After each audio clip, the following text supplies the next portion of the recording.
Merry Christmas and Happy New Year's Eve, Manna Gatherers.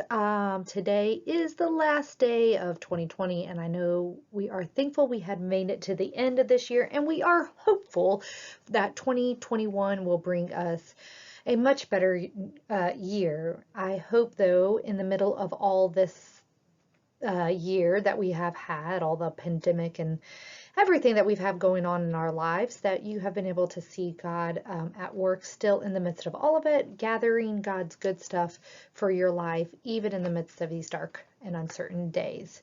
So today is December 31st, and it is a special day in my family. On this day, 6 years ago, on December 31st, 2014, husband Hiram, and I gave birth to our first boy, our first son, at 2:03 in the morning.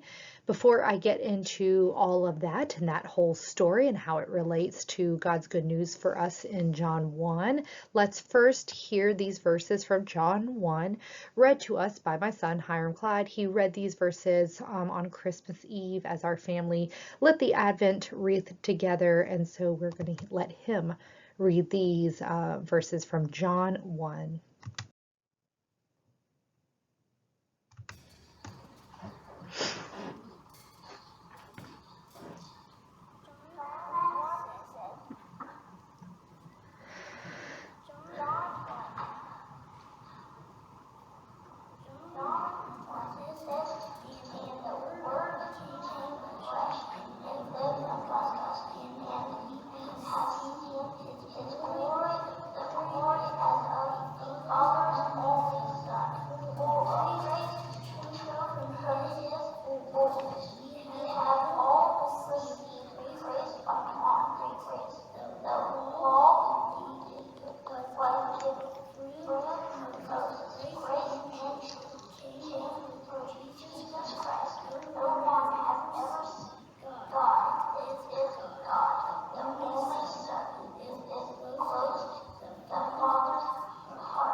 Okay, so let's get to the story of Hiram Clyde. On December 30th, 2014, I got up and I went for a 6-mile run that morning. Yes, you are able to run completely through pregnancy, and I did that so safely.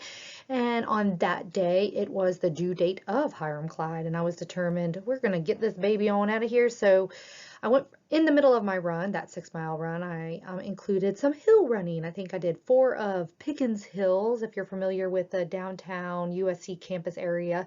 Pickens Hill from the corner of Blossom and Pickens to the corner of Pickens and Green Street is a nice little hill, and I did that. I think I did that 4 times, maybe a few more. I kind of looked like a crazy pregnant woman because one man came passing me down the hill and was like, "What? Is it okay for you to be out here?" Yes, it is, sir. My baby's due today. And hill running naturally induces labor. And so I went for some hill running on a cold and wet day. And my 2 sisters and one of my sisters and her 2 children, who were 3 months old and 2 years old, she was there with her kids. My mom and dad were there, and Hiram was at work, and we were all at home and decided to arrange a little lunch rendezvous. And so we decided to go eat Mexican because, again, it was Hiram Clyde's due date, and I was ready for him to come. And spicy foods are apparently help induce labor. So we went and had a spicy food lunch, Mexican lunch together.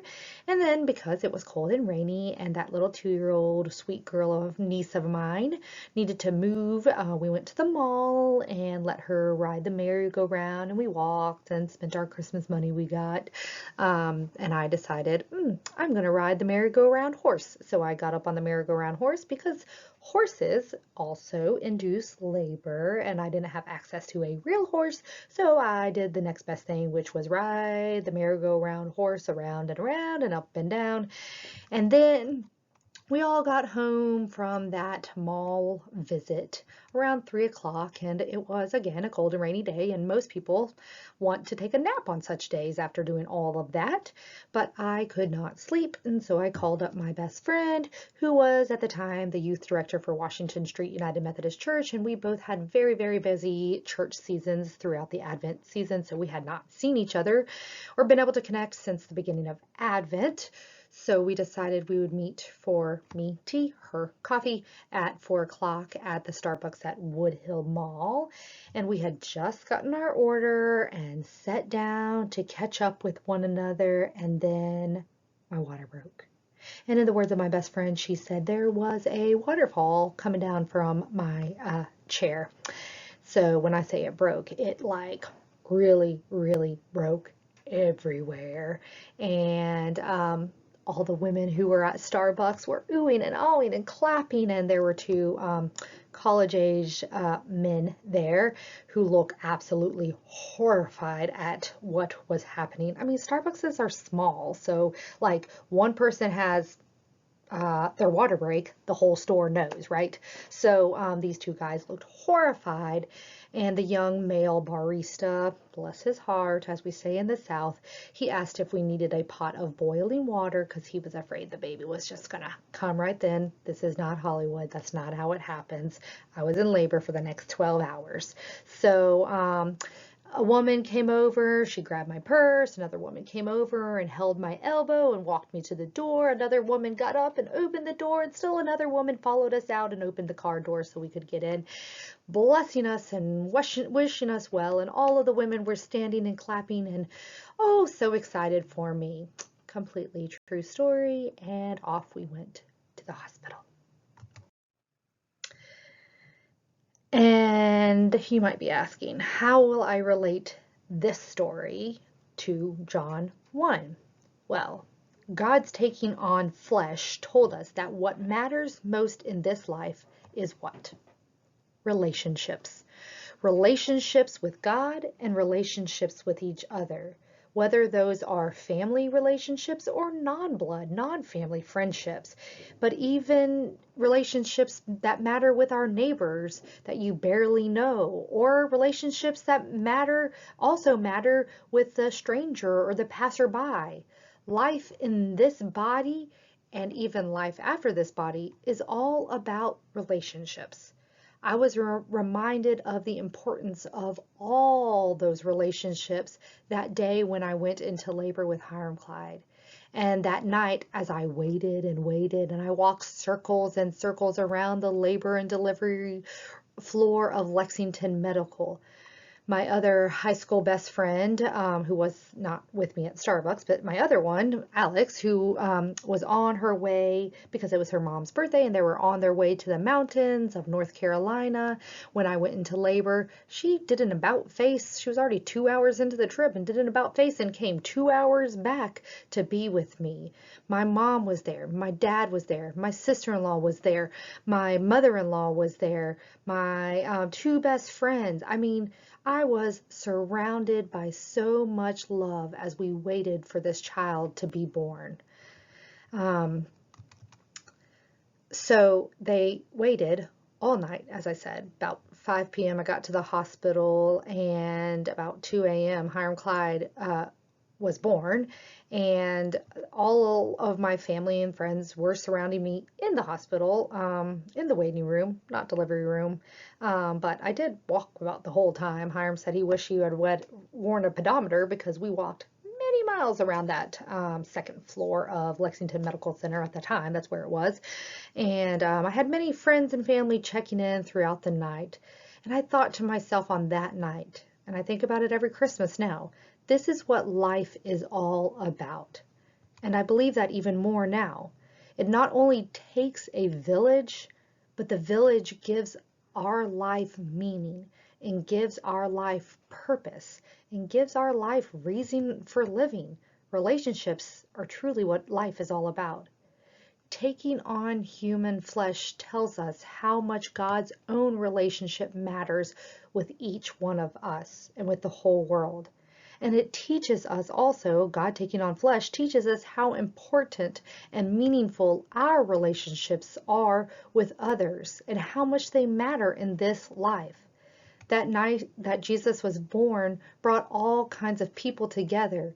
But Jesus goes on to show us this throughout his ministry as he takes time to be with people, all kinds of people, eating and teaching and listening and walking and celebrating, doing all those relational things. I've heard it said before, no one gets to the end of life wishing they'd put more hours in at work. Isn't that the truth, right? We all wish we had more time with our loved ones. We are made for each other. Take time to simply enjoy your people, even if right now that is over Zoom or a simple phone call or an old-fashioned snail mail letter through USPS. God's incarnation reminds us that the good stuff in this life, well, it's one another.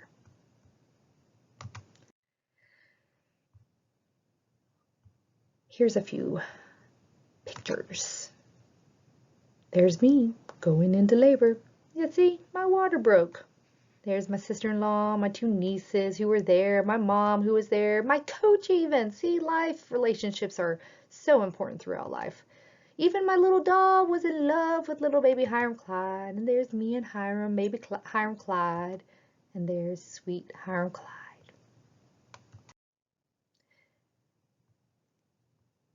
So let us go to God in prayer.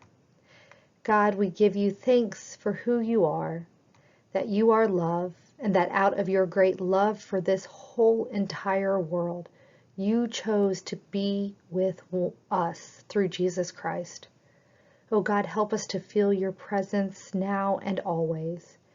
And through your great big love that meets us where we are, oh God, draw us into a deeper faith, a higher and firmer hope, and a fuller and more abundant joy, and an ever more abiding spirit of worship, so that we may be your love and your light in this world that brings new life to everyone.